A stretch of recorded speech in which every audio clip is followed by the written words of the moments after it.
नमस्कार दोस्तों, सभी दोस्तों को उनकी भावी एग्जाम के लिए ढेर सारी शुभकामनाएं। मैं विजेंद्र आपका स्वागत करता हूं। उत्कर्ष परिवार की ओर से निस्वार्थ आपके लिए चलाएगी इन कक्षाओं में मैं अपने निस्वार्थ आप सारे विद्यार्थियों के लिए हित के लिए कुछ दिनों की कुछ क्लासों में आपका पुनः स्वागत करता हूं। पहले दोस्तों, कल हमने वैदिक काल की बात की थी और वैदिक कालीन जो साहित्य हमने पढ़ा था, वैदिक साहित्य, उसमें मैंने सबसे पहले आपको वेद बताए थे। वेदों के साथ साथ ब्राह्मणों की भी बात हुई थी। यहां पर मैं आपको पुनः बताना चाहूंगा, एक एक करके कुछ वेदों की बात करेंगे, कुछ डिटेल से कुछ बातें, और फिर इसके बाद कुछ क्वेश्चंस की बातें। यदि मैं कुछ क्वेश्चंस लूं तो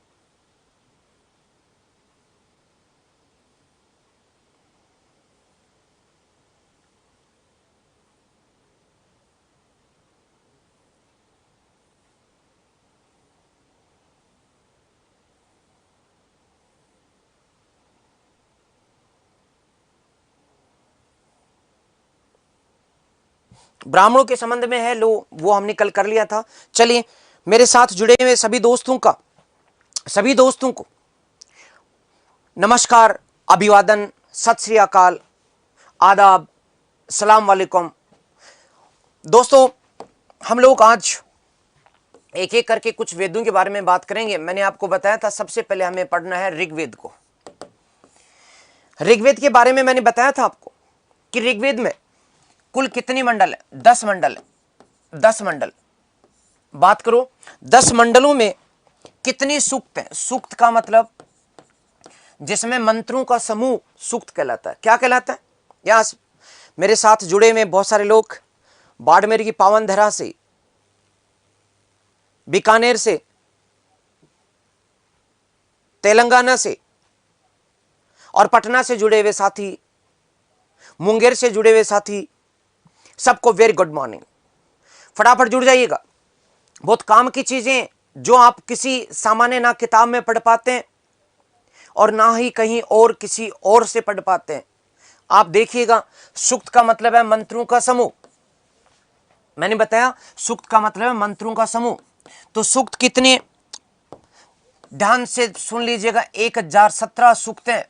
ये मूल सूक्त है, मौलिक सूक्त। ऋग्वेद के मौलिक सूक्त कितने? मौलिक। लेकिन मैंने बताया था 11 बाल खिले सूक्त है। बाल खिले सूक्त है, ठीक है। इस प्रकार से टोटल संख्या कितनी? 1028। 1028 सूक्त। ओके।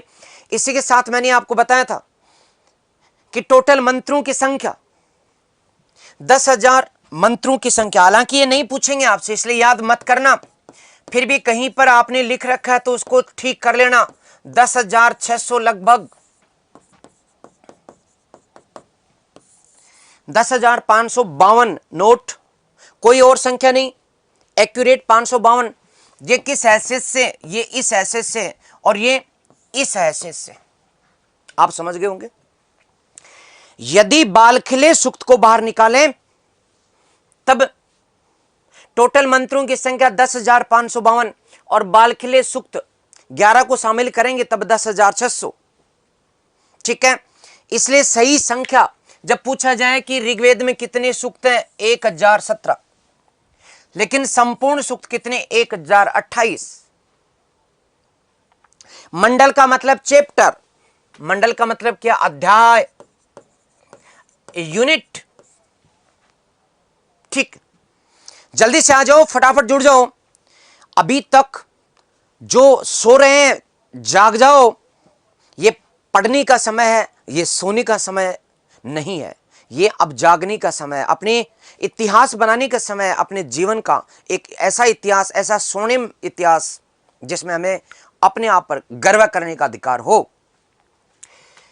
10 मंडल की बात करूं तो कितने पुराने और कितने नए? तो दोस्तों, दूसरे मंडल से लेकर 7वां मंडल ये सर्वाधिक प्राचीन है। सर्वाधिक प्राचीन मंडल कौन से हैं? 2 से लेकर के 7, यानी दूसरा। Very good. यही तो अच्छी बात है कि आप जैसे ही क्लास प्रारंभ होती है आप सारे दोस्त जुड़ जाते हैं और आपकी संख्या लाइव 1500 के करीब पहुंच जाती है। ये बहुत अच्छी बात है। लेकिन मैं कह रहा हूं कि यदि आपने अपनी संख्या को 5000 प्लस नहीं किया तो आने वाले 10 दिन के बाद में आपको हो सकता है कि मेरा मूड नहीं बने पढ़ाने का। इसलिए अपने दोस्तों को साथ जोड़ करके, और जो लोग बाद में देखते हैं, जो मैसेज करते हैं कमेंट्स बॉक्स में कि सर हम सुबह सुबह बहुत सारे काम होते हैं और बाद में हम आपकी क्लास देखते हैं, तो इतना भी नहीं, थोड़ा सा त्याग करो, सुबह साथ में जोड़ करके देख लो, वरना मेरा मूड नहीं बनेगा बाद में, ठीक है ना।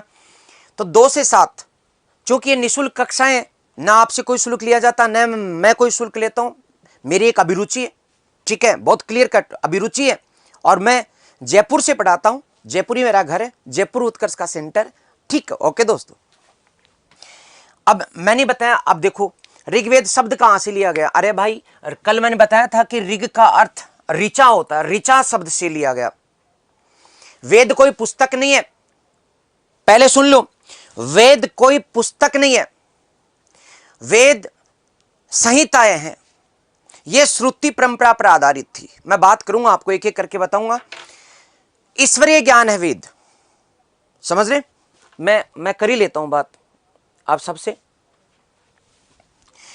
कि जो वेद हैं, वेद ये अपौरुषेयी है। सुन लो यहां पर अपौरुषेयी, अपौरुषेयी का मतलब किसी पुरुष की द्वारा ये ज्ञान नहीं दिया गया। इसका अर्थ है ये ज्ञान ईश्वरीय ज्ञान है। किसका ज्ञान है? ईश्वरीय ज्ञान है।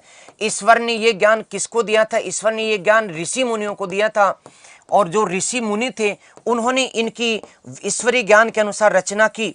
और लगभग सभी धर्मों में यही होता है, यही इस्लाम में धर्म में है कि खुदा ने अपने पैगंबर को ज्ञान दिया था, और उस पैगंबर ने जो है वो ज्ञान दुनिया को दिया, जनता को दिया, आम आदमी को दिया। तो ईश्वरीय ज्ञान यानी कि जो सर्वोच्च ईश्वर है, एक ईश्वर है, उसने ऋषियों को यह ज्ञान दिया और ऋषियों ने इस ज्ञान की रचना की। चूंकि यह ज्ञान सुना गया था ईश्वर के मुख से, ऋषियों ने भी इसको अपने आश्रम में सुना सुना करके शिष्यों को, पहले चूंकि लेखन नहीं था इसलिए किताबें नहीं चला करती थी, कुछ भी नहीं था। जो शिष्य को पढ़ना होता था, एक ऋषि का आश्रम होता था, उसको ऋग्वेद का, वो ऋग्वेदी ऋषि होता था, बिल्कुल अकड़ के बैठा रहता था अपने आश्रम में। जंगल हुआ करते थे और वहां पर आश्रम हुआ करते थे, गुरुकुल होते थे और गुरु उसमें होता था। और चाहे राम हो उसको भी उसी गुरुकुल में जाना पड़ता था, चाहे श्री कृष्ण हो वो भी सांदीपनी ऋषि के आश्रम में जाकर के पढ़ा करता था। वहीं 4 बजे उठता, इसके बाद में नहा धो करके खाना वाना बना बनू करके फिर गुरु के उसमें कुटिया में आकर के बैठ जाते। गुरु वहां पर एक बड़े से चबूतरे पे बैठता और फिर शिष्य सुनना शुरू करते। गुरु एक एक मंत्र को पढ़ करके रटाता, शिष्य कान खोल करके सुनते, हाँ याद हो गया, दोबारा से रटाता, पक्का याद हो गया, दोबारा से रटाता, अब तो कभी नहीं भूलेंगे। और इसके बाद फिर उच्चारण कर करके शिष्य उनको रटते रटते, रटंत विद्या पर आधारित था, इसलिए सुन सुन करके इनको याद किया जाता था। एक शिष्य जब ऋग्वेद को याद कर लेता था तब वो दूसरे आश्रम में जाता था, वहां पर यजुर्वेद का ऋषि बैठा होता था। और फिर यदि एक शिष्य ने ऋग्वेद से स्नातक कर लिया, सारा याद हो गया, तब वो दूसरे की भी हिम्मत कर लेता था कि अब पोस्ट ग्रेजुएशन करेंगे, अब स्नातक से नहीं अधिस्नातक करेंगे, और दूसरे गुरु के आश्रम में जो कि यजुर्वेद का ज्ञाता होता था उसके आश्रम में जाता और वहां पर जाकर के उसे यजुर्वेद का अध्ययन करता। और जब 2 वेद याद हो जाते तो उसको PhD मिल जाती, उसको कहते थे द्विवेदी, 2 वेदों का ज्ञाता। और कोई आपके जैसा हिम्मत वाला कहता कि नहीं हम तो तीसरा ज्ञान भी लेंगे और सामवेद के आश्रम में जाकर के, सामवेद के ऋषि के पास जाकर के सामवेद का ज्ञान भी ले लेता, तब उसकी सुपर PhD होती, उसका नाम होता था त्रिवेदी। और पहले के जमाने में त्रिवेदी का मतलब होता था बहुत बड़ा ऋषि। और किसी किसी की इतनी हिम्मत कि वो चारों वेद का ज्ञान प्राप्त कर लेता तो उसे कहा जाता था चतुर्वेदी।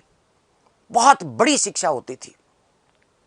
डीलिट जैसी कई यूनिवर्सिटियों से उनकी सारी पढ़ाई पूरी करने वाला जैसे डीलिट कहलाता है, उसी तरह से डीलिट का मतलब नष्ट करना नहीं, डी और लिट, तो इसी तरह से चारों वेद जो पढ़ लेता था वो परम ज्ञानी कहलाता था, बहुत बड़ा ऋषि माना जाता था। लेकिन ऐसे चतुर्वेदी कम होते थे। हालांकि मेरे कई दोस्त चतुर्वेदी हैं, हालांकि संयोग से वो साइंस के हैं और उन्हें चारों वेदों का पता नहीं है, लेकिन फिर भी चतुर्वेदी, नाम भी ध्यान नहीं है लेकिन फिर भी है, क्योंकि ये पहले के समय की उपाधि थी।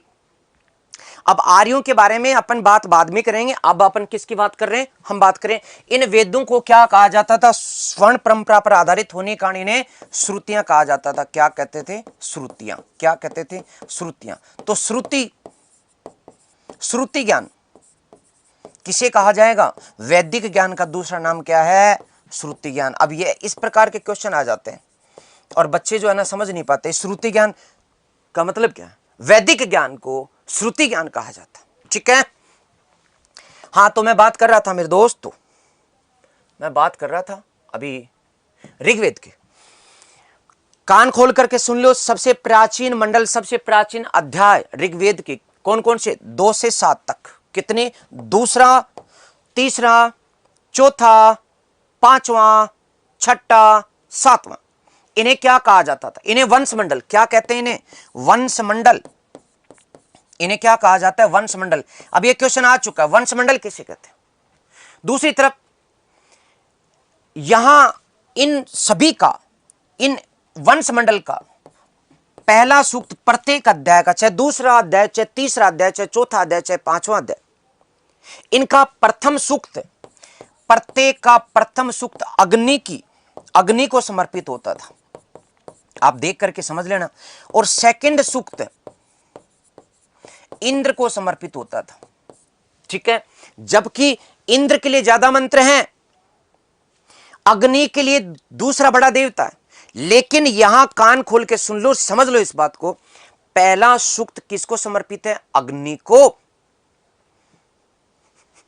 रवीना गुजर कह रही कि मेरा भी एक दोस्त चतुर्वेदी है सर जी। बिल्कुल है, आप चारों वेदों के ज्ञाता हैं, परम ज्ञाता हैं वे।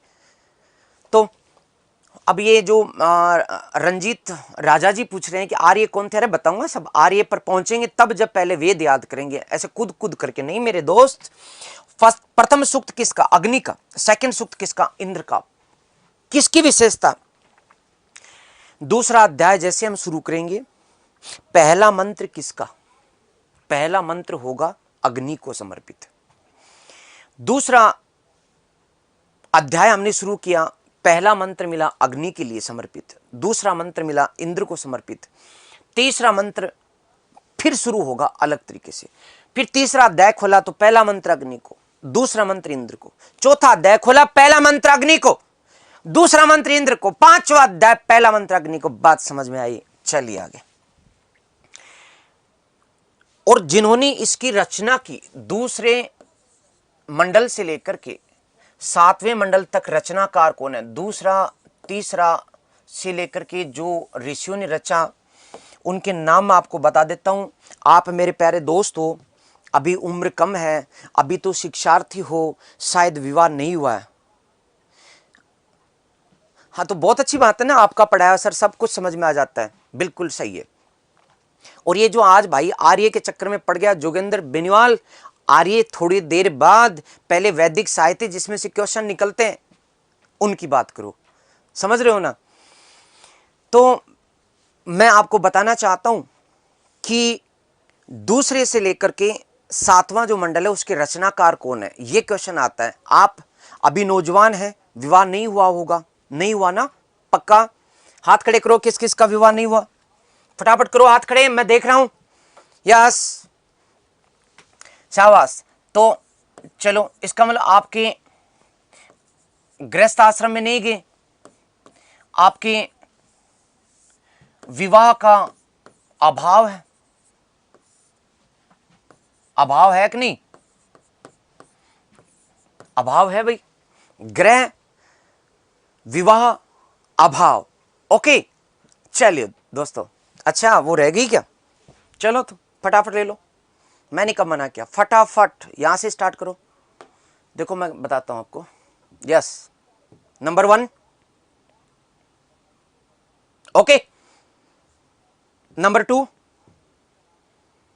ओके। चलिए, ग्रह विवाह, अच्छा हाथ खड़े हो गए, अच्छा अच्छा, क्या बात है, क्या बात है, कौन कौन अविवाहित है, बिल्कुल, क्या बात है, क्या बात है। चलिए, तो भाई आपके घर में विवाह का अभाव है, ठीक। इसका अर्थ क्या है, ये 2 नंबर है, ये 3 नंबर है, ये 4 नंबर है, ये 5 नंबर, ये 6 नंबर और ये 7 नंबर। मैंने गृह विवाह अभाव का मतलब सारे याद करा दिए आपको। रचयिता जैसे दूसरे मंडल, दो का मतलब दूसरा मंडल, और दूसरे मंडल के रचयिता कौन है? ग्रथ सम्मत, ग्रथ सम्मत, ग्रथ सम्मत, ये ऋषि का नाम है। तीसरे मंडल में वी है, विवाह में वी, विश्वामित्र। तो तीसरे मंडल के रचनाकार कौन से ऋषि हैं? विश्वामित्र। चौथे मंडल में वामदेव, वामदेव चौथे मंडल के रचयिता कौन है? वामदेव।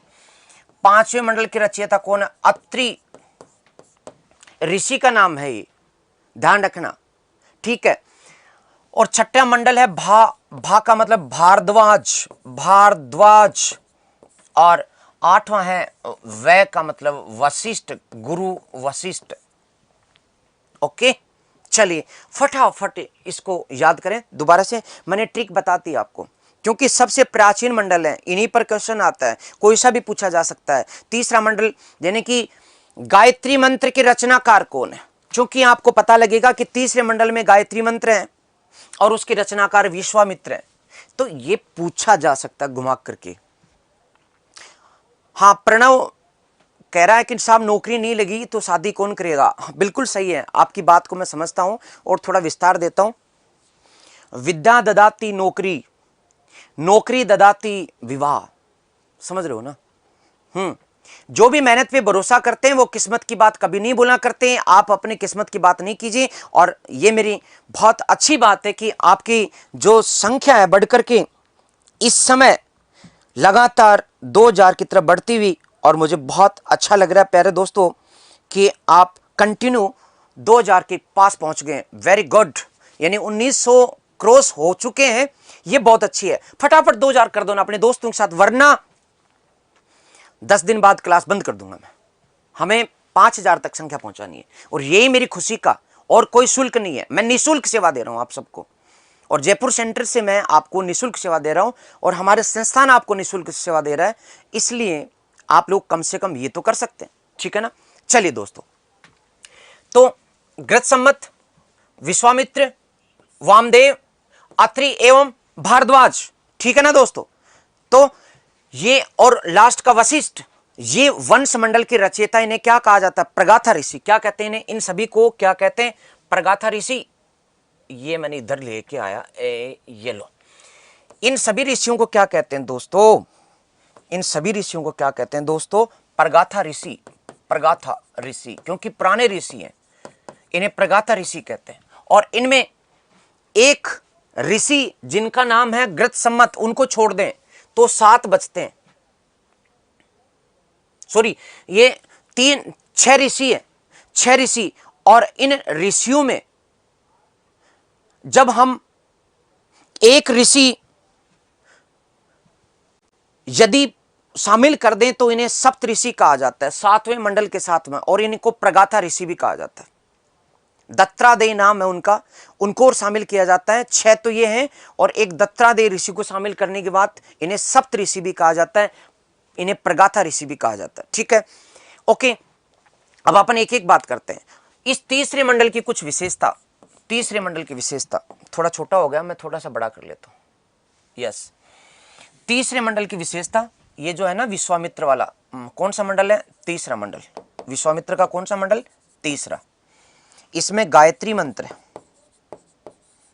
गायत्री मंत्र है। तो गायत्री मंत्र कौन से में है? तीसरे मंडल में। किसने रचा है गायत्री मंत्र को? ये विश्वामित्र ने। किसको समर्पित है? सवित्र को समर्पित है। किस देवी को? सवित्र देवी को। सवित्र, सावित्री भी कहते हैं, सवित्र को समर्पित, को समर्पित है, ये समर्पित है, ठीक है? इसका प्रयोग किस लिए किया जाता था गायत्री मंत्र का? अनार्यों को आर्य बनाने के लिए, अनार्यों को आर्य बनाने हेतु इसका प्रयोग किया जाता था, बनाने के लिए, ठीक है? कौन सा मंत्र? गायत्री मंत्र, जो आप लोग गाते हैं। किसको समर्पित है? सवित्र को। आप कहोगे सवित्र देवी कौन सी है? जब सूर्य का उदय नहीं होता, जब सूर्य का उदय हो जाता है तो सूर्य देवता अपनी प्रकाश से आलोकित करता है इस संसार को। लेकिन सूर्य देवता से भी पहले एक देवी का प्रकाश फैलता है। जब सूर्य दिखता नहीं है फिर भी प्रकाश आ जाता है, जिसको हम उषा कहते हैं, प्रभात कहते हैं। यस, मंजिलें भी तो जिद्दी हैं और रास्ते भी जिद्दी हैं। देखते हैं कल क्या होगा। हौसले भी तो जिद्दी हैं। 2000 लाइव हो चुके हैं और इसके लिए मैं आप सबको बहुत ढेर सारी मुबारकबाद देना चाहता हूं। यस, आप चाहे यूपी में पुलिस इंस्पेक्टर की तैयारी कर रहे हो या फिर राजस्थान में, आप भले राजस्थान की प्रशासनिक सेवा की तैयारी कर रहे हैं या फिर यूपी की, बिहार की, एमपी की, हरियाणा की, कहीं की भी, या आईएएस की तैयारी कर रहे हैं, सब में ये मैटर जड़ रूप में, मौलिक रूप में आपके काम आने वाला है। ये आप देख लेंगे। ठीक है, तो तीसरा मैंने बताया। चौथा जो वामदेव का, इसके लिए कर्षि मंत्रों का इसमें प्रयोग किया गया। क्वेश्चन आया है, कर्षि से संबंधित ऋग्वेद में मंत्र किस मंडल में किस ऋषि के द्वारा रचे गए? वामदेव के द्वारा रचे गए। ठीक है, वामदेव कर्षि नहीं भाई, ये सूर्य को समर्पित नहीं है। ये सवित्र जो है ना, सूर्य नहीं है। सूर्य से पहले जो उषा फैलती है, सवित्र, यानी सावित्री भी आ सकता है। सवित्र की जगह गलत मत करना, सावित्री को समर्पित है, साफ लिख देना, सूर्य को समर्पित नहीं है।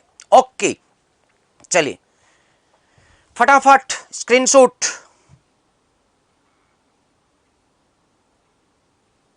ले लिया। अब मैं इस वशिष्ठ की बात करना चाहता हूं, 7वें मंडल की। मैं, मुझे लगता है यहीं पे कर लेता। 7वां मंडल जो है उसकी रचना वशिष्ठ ने की। वे ही गुरु वशिष्ठ जो श्री राम लक्ष्मण के भी गुरु थे।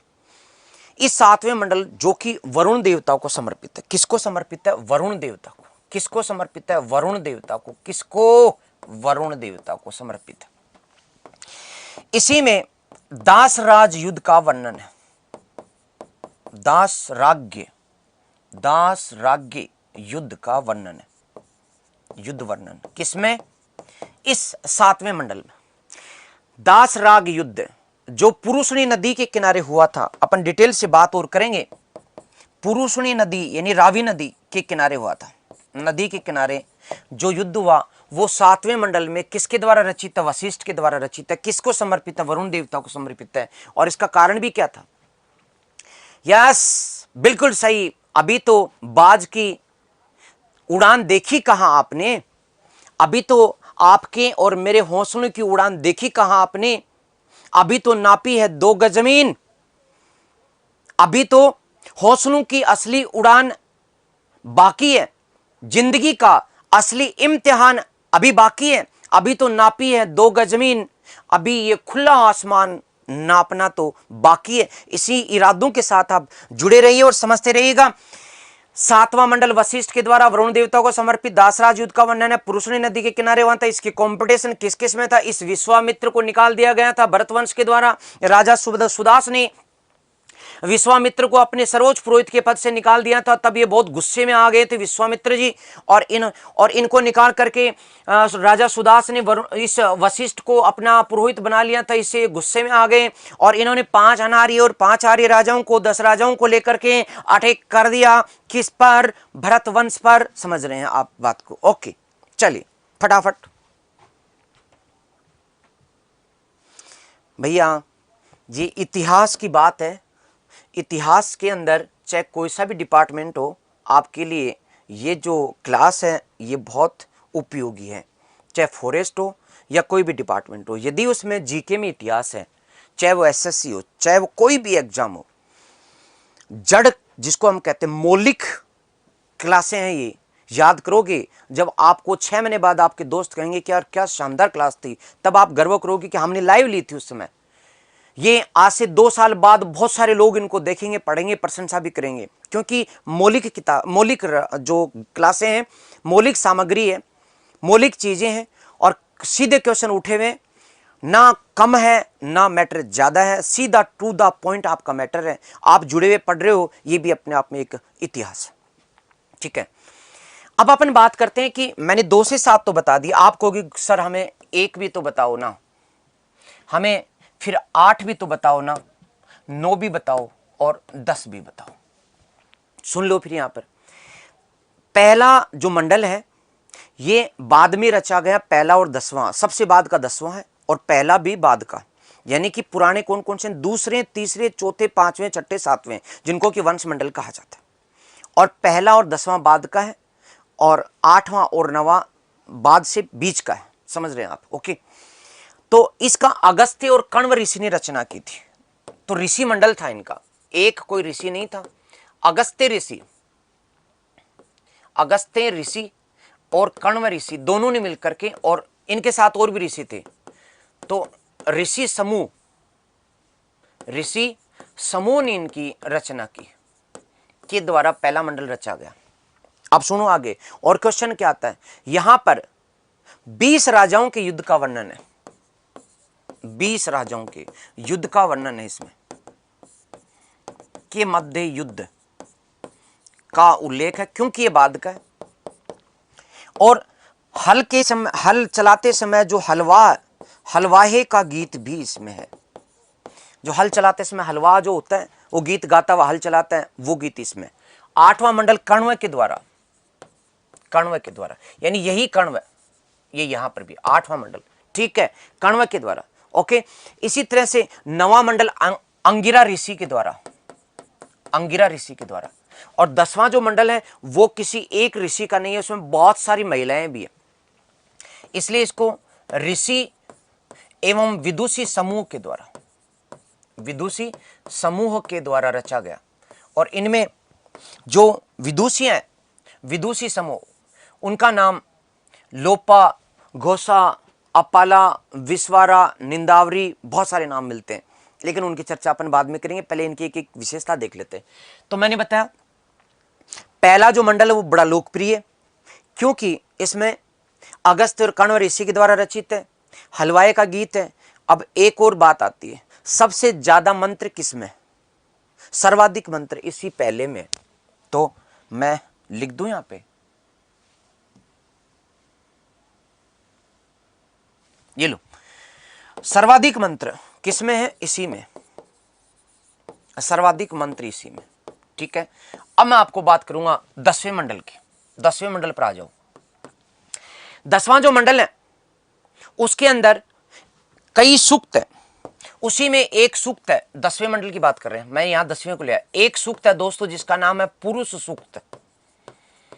इसी पुरुष सूक्त में एक विराट पुरुष की बात है, विराट पुरुष से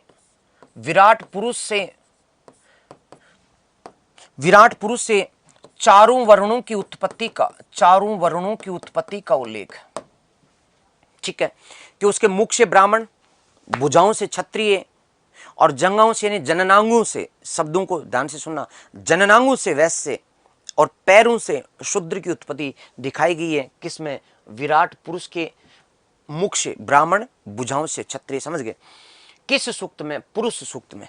इसका मतलब यह दिखाता है कि संसार में देवता, परम देवता एक है, एकेश्वरवाद। क्वेश्चन क्या आता है, एकेश्वरवाद की अभिव्यक्ति किसमें होती है, पुरुष सूक्त में।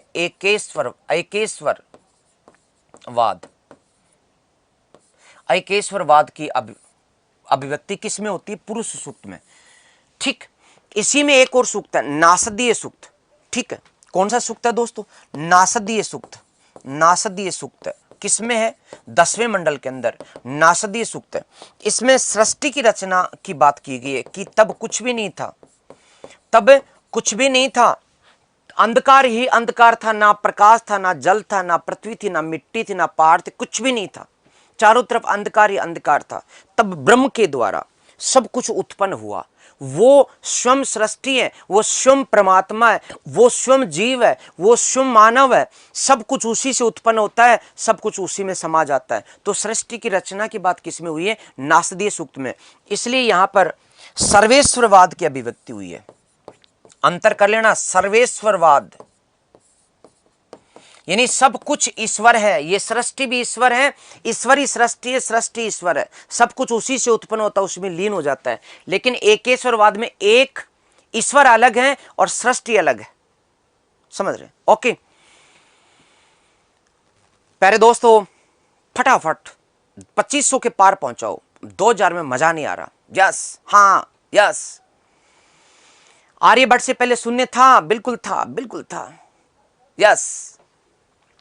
अब अपन बात करते हैं, ये जो आप बात कर रहे हैं इधर उधर की, आर्य आयर आर, अरे आर्यों को बाढ़ में जाने दो ना, एक बार तो वेदों को आने दो, जहां से क्वेश्चन आएंगे एग्जाम में। इसलिए ध्यान से पढ़ते जाओ, मजे से पढ़ते जाओ, सिर्फ किसकी बातें, इनकी बातें, ये बातें, यस। अब देखो विनोद कुमार भाई साहब को सोमरस की जल्दी हो रही है, वो कह रहे हैं कि सोमरस काम को कौले कहाँ मिलता है। अरे भाई अभी सुबह सुबह काहे को सोमरस को याद कर रहा है हैं? ओके, तो ऋषि विदुषी समूह के द्वारा पुरुष सूक्त की रचना की गई, नासदी सूक्त की रचना की गई, सर्वेश्वरवाद कहाँ मिलता है क्वेश्चन आया, एकेश्वरवाद कहाँ मिलता है क्वेश्चन आया, ठीक है। और साथ में यहां पर ही एक नदी सूक्त है, यहां पर ही एक नदी सूक्त है जिसमें नदी सूक्त में भारत की नदियों का भी उल्लेख हुआ, और इसमें सबसे ज्यादा उल्लेख किस नदी का हुआ? सिंधु नदी का। इसलिए सप्त सैंधव प्रदेश को आर्यों का, ऋग्वेदिक आर्यों का मूल स्थान हम बताएंगे कि वहां पर ये बसे थे, ठीक है। यहां पर ही एक सूर्या सूक्त है। कौन सा सूक्त है दोस्तों? याद कर लेना, सूर्या सूक्त, सूर्या सूक्त। और यहां पहली बार विवाह की बात हुई है। विवाह के मंत्र जो आज भी बोले जाते हैं विवाह के समय, उन विवाह मंत्रों का प्रथम उल्लेख इसी में मिलता है। कौन से में? सूर्या सूक्त में। ओके, और पता है मैं बस बोल के बता रहा हूं, सूर्या सूक्त में घर के अंदर जो स्त्री आती है, जो बहू आती है, उसको साम्राज्ञी कहा गया। साम्राज्ञी, साम्राज्ञी होती है। जो दुल्हन आती है वो साम्राज्ञी होती है। लेकिन साथ में फिर इसमें लास्ट में कहा गया, यदि साम्राज्य ने साम्राज्य ठीक नहीं किया तो घर का विनाश हो जाता है। इसलिए उसको विनाश की संभावना वाली भी बताता है कि जब से दुल्हन घर में आएगी तो साम्राज्य तो चलेगा चलेगा, साम्राज्य होती है, लेकिन वो चाहे तो विनाश भी कर सकते, तो विनाश की संभावना लेकर के आती है, ये बात भी इसमें कही गई, ठीक है। ओके दोस्तों, यहां पर विभिन्न मंडलों में कुछ संवाद सूक्त हैं, फटाफट। यस, मैंने इससे पहले बात आपको बता दी, फटाफट। Yes, okay. अब एक तो मेरे प्यारे दोस्त हैं प्रिंस देत्रवाल, ये कह रहे हैं कि साहब आर्यभट्ट से पहले शून्य कैसे आया?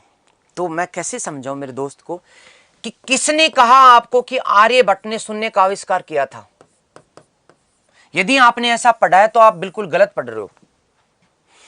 आर्यभट्ट ने दशमलव का आविष्कार किया था, दशमलव। हमारी गणित का ज्ञान तो आर्यभट्ट से बहुत पहले था, लेकिन बच्चों को क्या करें, दशमलव और शून्य में अंतर नहीं कर पाते। क्या बताएं बच्चों को?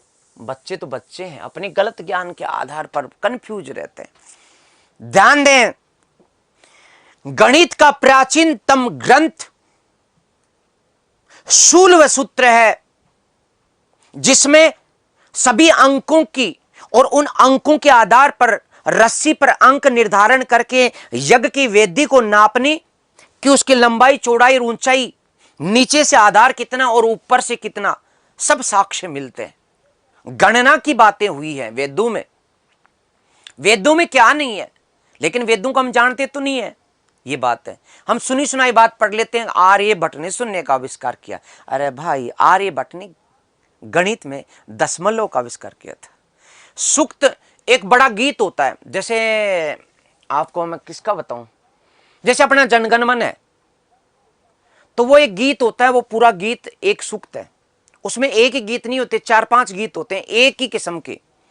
जैसे देशभक्ति का वंदे मातरम, जनगण मन, और मेरा रंग दे बसंती चोला, आदि आदि।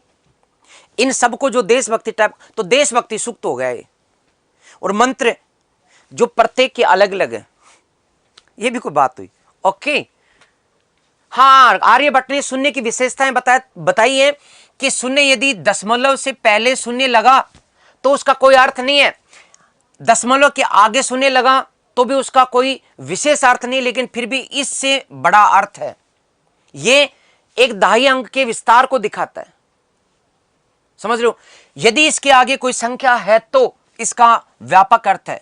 ऐसे समय में कोई अर्थ नहीं, अर्थहीन है। लेकिन यदि शून्य के बाद दशमलव और फिर शून्य के बाद कोई अंक आता है 1 से 9 तक, तब उसका दहाई अंक का विस्तार होता है। ये विशेषताएं बताएं, जब मैं आपको पढ़ाऊंगा ना गुप्त काल, तब बताऊंगा कि आर्यभट्ट की जो 4 किताबें हैं, आपको तो अब तक एक ही किताब का, 2 किताबों का पता होगा, सूर्य सिद्धांत और आर्यभट्टियम, 2 ही का पता है ना, 4-5 की बात करेंगे। ओके, खैर, हाँ मैं क्या बता रहा था, हाँ मैं ये बता रहा था कि ऋग्वेद में एक संवाद सूक्त है, ध्यान देंगे। ऋग्वेद में एक संवाद सूक्त है दोस्तों, संवाद सूक्त, संवाद सूक्त ऋग्वेद में एक ही जगह नहीं, अनेक जगह है। और उसमें किस किस के संवाद है?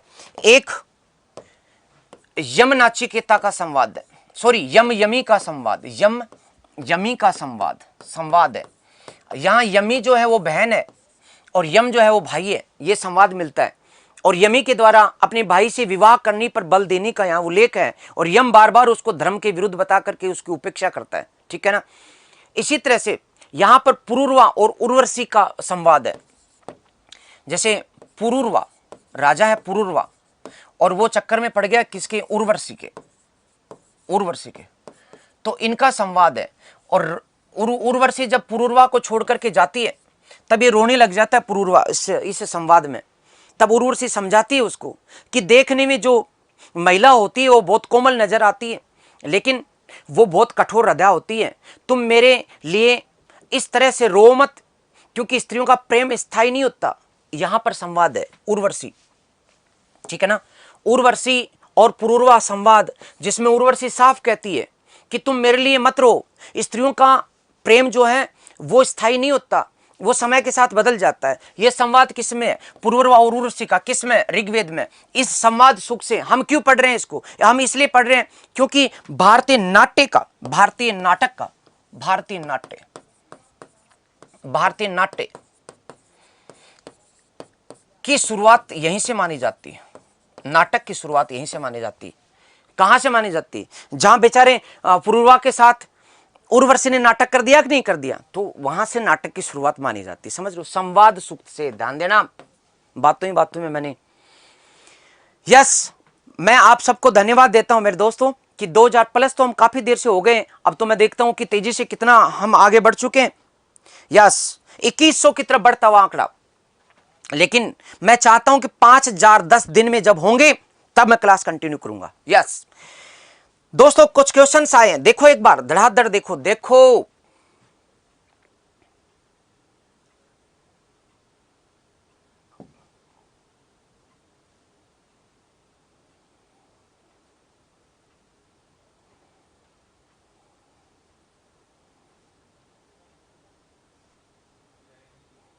ये देखो, पहले बाकी का बाद में।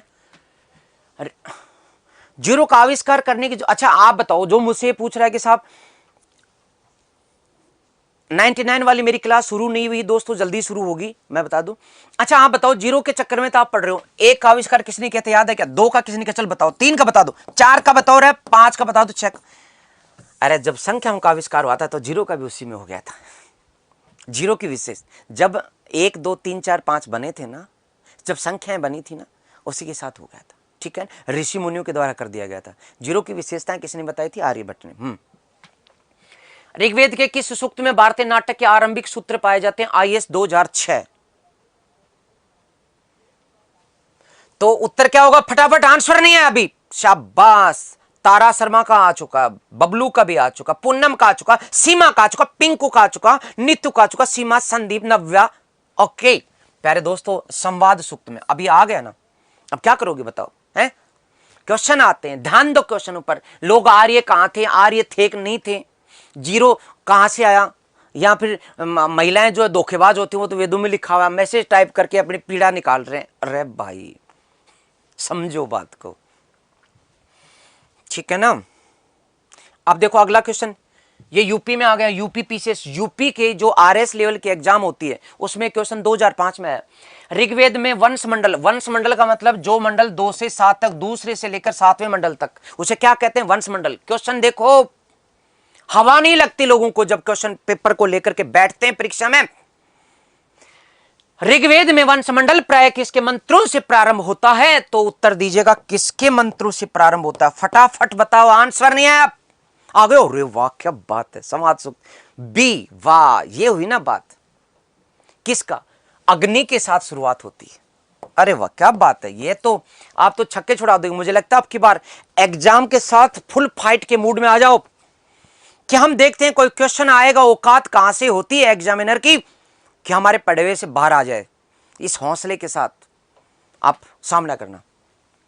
तो 11वें का, यस समझ रहे हो ना? अब देखो ये क्वेश्चन फिर से घूमकर बार बार रिपीट हो रहा है, जो आपको आता नहीं है, ये चीजें जो पहली बार पढ़ी है आपने मेरे से। ऋग्वेद के किन मंडलों को वंश मंडल के नाम से जाना जाता है? UP PCS 2003। और यूपी वालों को तो जैसे पागल हो गए हैं इस वंश मंडल के पीछे। किन मंडलों को वंश मंडल, समझ रहे हो? और ये भी ध्यान से पूरी चीजों को पढ़ना। कल मेरे से भी एक क्वेश्चन में वो पढ़ने में वो था, वो मैं बताऊंगा आपको, उसमें दिक्कत हुई थी। तो पहला और दूसरा मंडल, दूसरा से और सातवां मंडल, 8वें से 10वां मंडल, पहले से 10वां मंडल। 12वें का किसका? 12वां। शाबाश पूनम, यस यस। अब Nadan girl, Poonam, Saroj, Tarachandra, Quicker, Hemant, Prince, Harish, Dimple Tiwari, Sandeep, yes, Navya Singh, Juhi Singh, Pinku, Neetu Saini, ये सब। ओके, तो क्या होगा इसका उत्तर? द्वितीय से सप्तम मंडल। ओके, ठीक है प्यारे दोस्तों, ये लो क्वेश्चन देखो, आप कर पा रहे हो। ऋग्वेद का कौन सा मंडल विश्वामित्र कुल के सूक्तों का संग्रह है? अब विश्वामित्र का पूछ लिया ना, अब बताओ फटाफट। अरे दो उत्तर मुझे 13वें का कौन किसका आता है, फटाफट स्पीड से बढ़ा दो, बढ़ा दो, बढ़ा दो स्पीड। 12 का उत्तर बी। अरे वाह शाबाश। कौन है? नरेंद्र यादव पहला व्यक्ति है। इसके बाद में सलोचना, अनिल कसोटिया और ज्योति। यस बिल्कुल सही है, शाबाश ज्योति, बहुत बढ़िया। ओके, तो तृतीय मंडल ये आया। अब आपको समझ में आया ना पढ़ा क्या है अब तक? वही परंपरागत चीजें पढ़ने से थोड़ी ना काम होता है। ये लो अगला question. LDA exam, LDC exam इस प्रकार के पूछे गए। एलडीए एग्जाम लगभग इसी तरह की। ऋग्वेद का कौन सा मंडल कण्व कुल के ऋषियों का संग्रह? फटाफट बताओ है। अरे कण्व के द्वारा, तो फटाफट आंसर दो। 14वें का आंसर सबसे पहले किसका आता है? देखो फटाफट, मैं देख रहा हूं। यस फटाफट, यस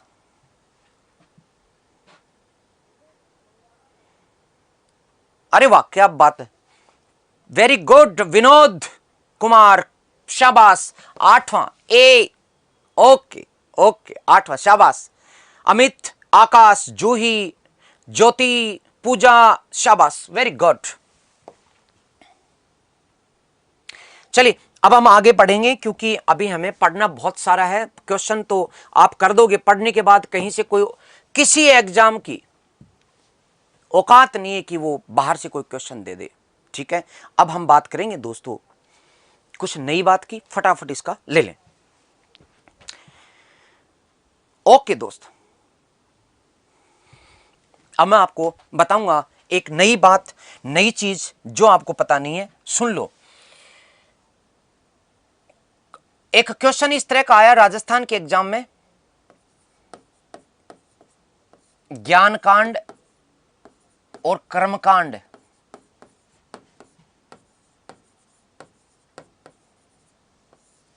इसी को दूसरी बार सेकंड ग्रेड में पूछा गया।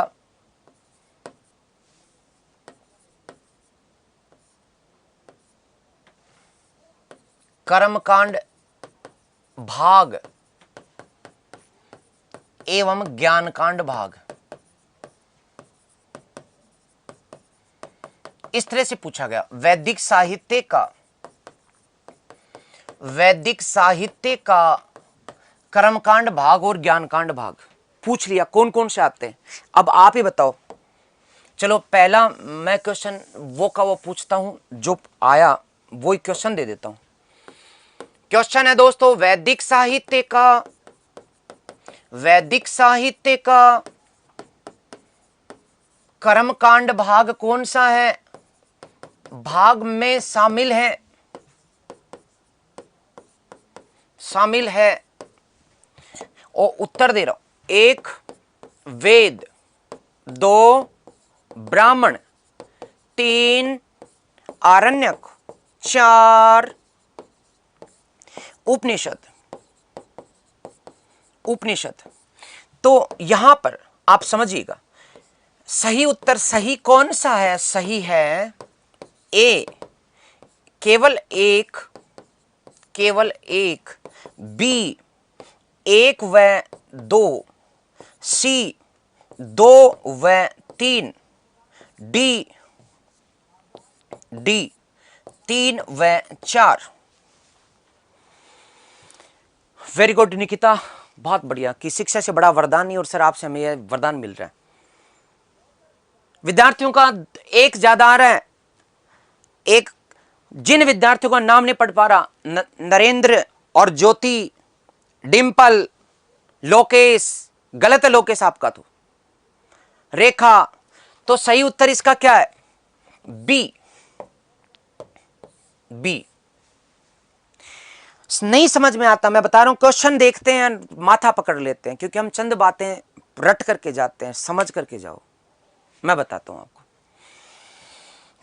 हूं आपको, समझिएगा बात को। मैंने बताया कि वैदिक साहित्य में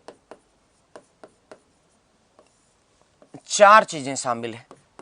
नंबर 1 वेद, नंबर 2 ब्राह्मण, नंबर 3 आरण्यक, नंबर 4 उपनिषद।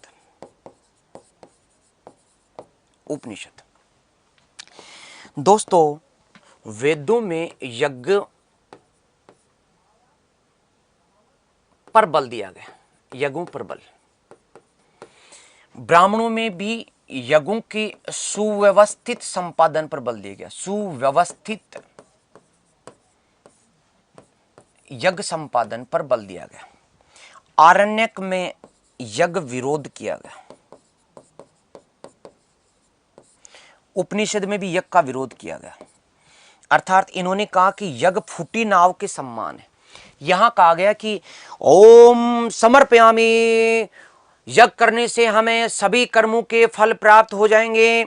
यदि किसी का सिलेक्शन नहीं हो रहा तो एक बढ़िया सा यज्ञ करवा दो, फटाफट सिलेक्शन हो जाएगा। इसे कर्म कांड कहते हैं। तो जहां जहां यज्ञों पे बल दिया गया वे कर्म कांडी भाग हैं, और जब यज्ञों का विरोध करके ज्ञान पर बल दिया गया उसे ज्ञान कांडी भाग कहा जाता है।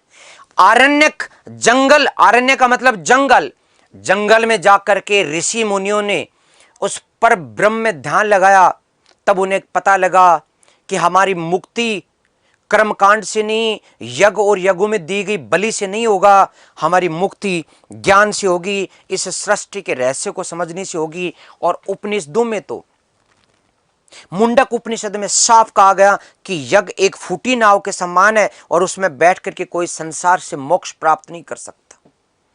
समझ रहे हैं? उपनिषदों में साफ कहा गया कि एकम सत्यम ब्रह्म जगत मिथ्या, एकमात्र सत्य वो ब्रह्म है। वो ना स्त्रीलिंग है, वो ना पुल्लिंग है, वो एक है, वो सर्वव्यापी है, वो सर्वांतरक, सब जगह है, सब उसमें शामिल, हम उसमें शामिल, वो हम में शामिल, कण कण में ब्रह्म है। ये बात कहेगी। और तब कहा गया कि यज्ञों से कुछ नहीं होता। इसलिए वेद एवं ब्राह्मणों को कर्मकांड भाग कहा जाता है, वैदिक साहित्य का कर्मकांड भाग। ओके, जबकि आरण्यक और उपनिषद को ज्ञान कांड भाग कहा जाता है। समझोगे तब ना? नहीं, स्मृतियां वैदिक साहित्य में शामिल नहीं है, तुम क्यों खिचड़ी पका रहे हो? मैंने कल बताया था कि वैदिक साहित्य पढ़ रहे हैं हम पहले, स्मृतियों को, पुराणों को बाद की बात कीजिएगा। वो काल ही नहीं है, वैदिक काल में थोड़ी ना रचेगी, तो वो सूत्र काल की रचना है स्मृतियां। क्यों खिचड़ी पका रहे? लेकिन क्लियर नहीं है बच्चों को, मैं काहे को डांट रहा हूं? आप सब मेरे प्यारे बच्चे हो, आपको क्लियर नहीं है तभी तो आप पढ़ रहे हो ना। हाँ, क्लियर नहीं है मेरे प्यारे साथियों।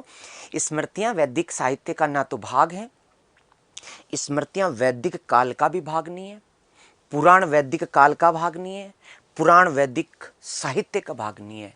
ना स्मृतियां ना ही पुराण, कोई लेना देना नहीं है, भूल जाओ उनको। वैदिक साहित्य में सिर्फ 4 की बात हुई थी, मैंने बताया था आपको। ठीक है, ओके दोस्तों। तो जब क्वेश्चन आए तब आप साफ कर देना, यदि वैदिक साहित्य का ज्ञानकांडी भाग कौन है, वैदिक साहित्य का कर्मकांडी भाग कौन है। ओके, हमने क्या क्या पढ़ा अभी तक? हमने वेद पढ़े, ब्राह्मण पढ़े, अब क्या पढ़ेंगे? आरण्यक, फिर क्या पढ़ेंगे? उपनिषद पढ़ेंगे। चलिए मैं आरण्यक की हेडिंग डालूं फटाफट।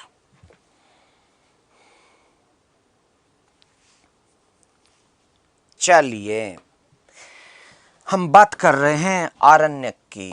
आरण्यक आरण्यक आरण्यक, जो दोस्त सच में गहराई से पढ़ना चाहते हैं समझ समझ करके, बस मैं आपसे जो निशुल्क सेवा है उसके बदले कुछ भी नहीं प्राप्त करता, और सिर्फ एक चीज चाहता हूं, इस समय जुड़ जाइए। मेरा जोश 5000 पर जाकर के समय का 5000 चाहिए मुझे लाइव, तब ये क्लास कंटिन्यू होगी। जो देर से पढ़ते हैं, जो मजे से पढ़ते हैं कि हाँ फ्री में मिल रहा आराम से पढ़ेंगे, नहीं, 8 से 9 पढ़ो, समझ लो। 8 वाली क्लास के नाम से प्रसिद्ध, और किसी ने तो कल लिखा भी था भी कमेंट्स बॉक्स में कि 8 बजे का मतलब हमारा इतिहास बनाने का समय शुरू होता है। सर मैंने तो ये ठान लिया है। यस, चलिए आरण्यक की बात करें तो साफ शब्दों में सुनिएगा, आरण्यक हमारे ऋषि मुनियों के द्वारा जंगल में बैठ करके लिखे गए ग्रंथ हैं। तो आरण्यक का मतलब क्या होता है, आरण्यक का मतलब अर्थ क्या होता है, आरण्यक किसे कहते हैं, सबसे पहले तो इसको समझे। आरण्यक का मतलब होता है जंगल। क्या होता है दोस्तों, जंगल। और ये ब्राह्मण ग्रंथों की ज्ञान मीमांसा का भाग है। ब्राह्मण ग्रंथों की ज्ञान मीमांसी भाग, ज्ञान मीमांसी भाग है। यानी जो कुछ वेदों में आया उसकी सरल व्याख्या ब्राह्मणों में हुई। ब्राह्मणों की ज्ञान की दृष्टिकोण से, उनमें यज्ञों को छोड़ करके, कर्मकांडों को छोड़ करके ज्ञान मीमांसी व्याख्या जो है वो किसमें हुई, आरण्यक में। कहां बैठ करके हुई, जंगल में हुई। ओके, इन्हें उपनिषदों के और वेदों के मध्य की कड़ी कहा जाता है। तो कड़ी यानी वेद इधर है, ब्राह्मण इन्हीं के साथ हैं, वेद ब्राह्मण ये साथ हैं। दूसरी तरफ उपनिषद हैं, दुनिया को रास्ता दिखाने वाले उपनिषद, और इनके मध्य की कड़ी क्या है, आरण्यक। आरण्यक तो ये मध्य की कड़ी जो दोनों को जोड़ती है, इनको भी जोड़ती है, इनको भी जोड़ती है, तो इसको उपनिषद एवं वेदों के मध्य की कड़ी कहा जाता है। समझ रहे हैं? यस, फटाफट समझते जाएं बस आपकी, हम क्या पढ़ रहे हैं, हम क्यों पढ़ रहे हैं। आरण्य का मतलब जंगल हो गया। जंगल में बैठ करके यदि जब हम अध्ययन करेंगे तो उन्हें आरण्यक कहेंगे। क्यों? क्योंकि समझिए बात को, यहां पूर्णतः ज्ञान पर बल, पूर्णतः ज्ञान, पूर्णतः ज्ञान, पूर्णतः ज्ञान, यहां पूर्णतः कर्म, कर्म मार्ग, और कर्म मार्ग और ज्ञान मार्ग दोनों के बीच में कड़ी के रूप में कौन है, आरण्यक। यानी कि इनमें कर्म मार्ग का उल्लेख कर ज्ञान मार्ग को श्रेष्ठ बताया गया, ज्ञान मार्ग को श्रेष्ठ बता दिया गया, यानी ज्ञान मार्ग पर बल दिया गया, कर्म मार्ग की आलोचना की गई। इसलिए कर्म कांड और ज्ञान कांड के मध्य की कड़ी भी कहा जा सकता है, लेकिन फिर भी ज्ञान पर बल होने के कारण इसे हम इधर वेद ब्राह्मण एक तरफ और आरण्यक उपनिषद एक तरफ, ध्यान देंगे इस बात पर। ऐत्रेय तैत्रेय सोहन पटेल का बिल्कुल सही है कि सर ये बीच की कड़ी के रूप में, फिर भी ये उपनिषदों के करीब हैं, बिल्कुल सही, वेरी गुड। हां, बिहार पीसीएस के लिए रामबाण औषधि है ये। अरे वाह विद्यार्थियों, 2300 की तरफ बढ़ता हुआ आंकड़ा 2200 से काफी ऊपर जा चुका है, वेरी गुड, बहुत अच्छा, मुझे बहुत बढ़िया लग रहा है। आप जिस अंदाज में, जिस तरह से सपोर्ट कर रहे हैं वो बहुत बढ़िया। चलिए दोस्तों आगे बढ़ते हैं, फटाफट सेल्फी। यस, कौन कौन से हैं बात करेंगे। यस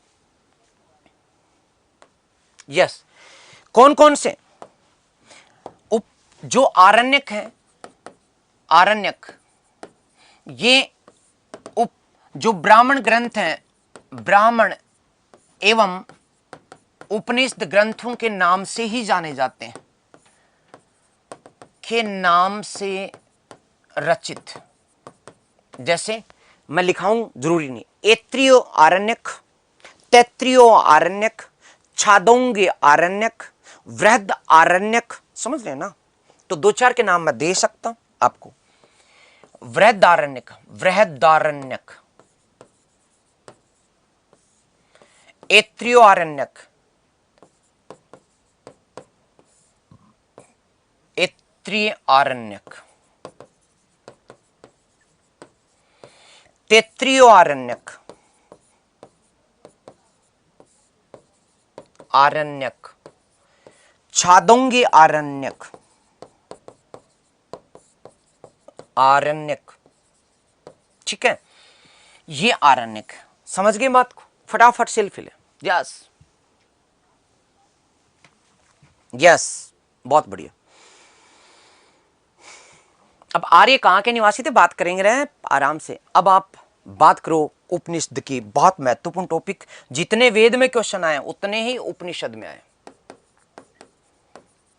उपनिषद फटाफट समझ लेना। राखी गड्डी से साक्ष्य मिला है कि कौन है ये? सोमदेव सेन। राखी गड्डी से साक्ष्य मिला है कि हड़प्पा सभ्यता के लोग आर्यन नहीं थे। समझ गए? मैंने बता दिया आपको कंकाल तंत्र की जिन संरचना से। ओके, चलिए दोस्तों उपनिषदों की बात करें तो उपनिषद का अर्थ क्या है? उप प्लस नी प्लस शद। अर्थ फटाफट बताओ मुझे। उप का मतलब समीप, नी का मतलब निष्ठा पूर्वक, सद का मतलब सत्य ज्ञान प्राप्ति हेतु। इसका मतलब क्या हुआ? मैं यहां गुरु लगा दूं तो गुरु के समीप निष्ठा से शिष्य द्वारा बैठकर सत्य का जो ज्ञान प्राप्त किया गया उसे क्या कहा गया? उपनिषद कहा गया। समझ रहे? क्योंकि उपनिषद जो है वो वैदिक साहित्य के अंत में लिखा गया। लिखा गया कि नहीं लिखा गया? अरे वैदिक साहित्य के सबसे अंत में क्या लिखा गया? साहित्य के अंत में, अर्थात काल की दृष्टि से, टाइमिंग की दृष्टि से, काल टाइमिंग में लास्ट में लिखा गया। साथ में जो वैदिक ज्ञान है उपनिषद में, वैदिक ज्ञान की सर्वोच्च अभिव्यक्ति है। सर्वोच्चता है किसमें? उपनिषदों में। वैदिक ज्ञान की सर्वोच्च अभिव्यक्ति उपनिषदों में होती है। उपनिषदों से ऊपर कोई ज्ञान नहीं। इसलिए चाहे स्वामी दयानंद सरस्वती हो, वेदों पे बल दिया, उपनिषदों पे बल दिया, और विवेकानंद ने तो सिर्फ और सिर्फ उपनिषदों पे बल दिया। इसलिए इन्हें वेदांत कहा जाता है। क्या कहते हैं दोस्तों? वेदांत कहते हैं। क्या कहते हैं? वेदांत कहते हैं। वेदांत वेदों का अंतिम भाग। वेदांग अलग है, वेदांत अलग है। वेदों का अंतिम भाग होने के कारण उपनिषदों को वेदांत कहते हैं, क्योंकि काल की दृष्टि से भी अंतिम भाग है और ज्ञान की दृष्टि से भी अंतिम भाग होने के कारण इन्हें वेदांत कहते हैं। दोनों उत्तर आने चाहिए, काल की दृष्टि से, ज्ञान की दृष्टि से। चलिए तो प्यारे दोस्तों आज का समय तो यूं ही बीत गया, पता ही नहीं लगा कब समय पूरा हो गया। आपके साथ जुड़ने के बाद पता ही नहीं लगा।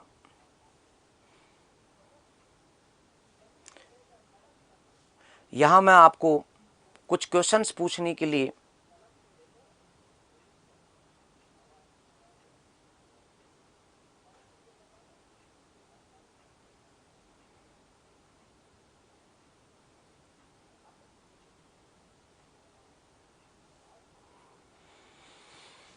क्योंकि मैंने आपको बताया था कि ये देखो ऋग्वेद में सर्वाधिक संख्या में सूक्त किसके? मैंने आपको बताया था कि वैसे सबसे ज्यादा पहले उल्लेख वंशमंडल में अग्नि का है, लेकिन सबसे ज्यादा सूक्तों की रचना किससे हुई? मैंने आपको बताया था। क्या उत्तर होगा? फटाफट बताएं तीसरे का उत्तर धड़ाधड़। यस, हाँ मेरी क्लास रोज होती है महेंद्र गर्ग साहब। मैं पुनः कह रहा हूं कि ये समय है 8 बजे का, 8 से 9 बजे तक का। इस समय क्लास रोज होती है। जुड़ करके आप बहुत आनंद ले सकते हैं, गहराई के साथ चीजों को समझ सकते हैं। मैटर और कहीं भी आपको मिल सकता है, लेकिन जो कड़ी के रूप में समझने का काम करते हैं वो नहीं। शाबाश, वेरी गुड। इंद्र के विषय में वेरी गुड। 250 मंत्र मिलते हैं। कितने? 250 मंत्र। किसके उल्लेख में? इंद्र के। इंद्र जो कि ऋग्वेदिक आर्यों का युद्ध का देवता था पहले, बाद में वर्षा का देवता बन गया, झंझावत का देवता बन गया, देवताओं का राजा बन गया, झंझावत का देवता बन गया, वर्षा का देवता बन गया। जो पहले युद्ध का देवता था उसके लिए ये समर्पित है। ठीक है ना दोस्तों। दूसरी तरफ यही क्वेश्चन, ये लो, ऋग्वेद संहिता के मंत्रों का 1/4 किस देवता को समर्पित है? वही घूम करके एमपी में आया। एमपी वाले विद्यार्थी भी देख लें इसको कि किस प्रकार से हमारे साथ जुड़े हुए लोग जो हैं देख पा रहे हैं। उत्तर क्या आएगा आप? शाबाश नवीन जी, अभिषेक जी, रवि, सीमा, ज्योति, बबीता, सीमा, हरी, सबका उत्तर सही है। इंद्र। इंद्र को सबसे ज्यादा मंत्र समर्पित। ठीक है ना। तो प्यारे दोस्तों, रोजाना आप जुड़े रहिएगा, लगातार अपने व्यूज को बढ़ाइएगा, जुड़ करके पढ़िएगा। जो दोस्त बाद में पढ़ते हैं वो आदत डाल लो। जो कुछ समझ में आ रहा है कि सुबह का समय निकालो, चीज़ों को एडजस्ट करो। जो 8 से 9 बजे तक कोई काम करते हो उसको पोस्टपोन करो और साथ में जुड़ जाओ, क्योंकि पूरा भारत का इतिहास शुरू ए से शुरू किया है, जेड तक पढ़ेंगे। स्वतंत्रता प्राप्ति और इसके बाद देशी रियासतों के एकीकरण तक।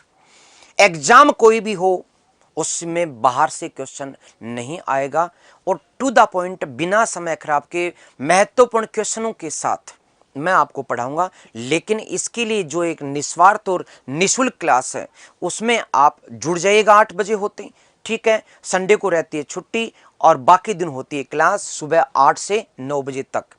तो चलिए मित्रों, मिलते हैं हम अगली क्लास में। तब तक के लिए दीजिए इजाजत। नमस्कार।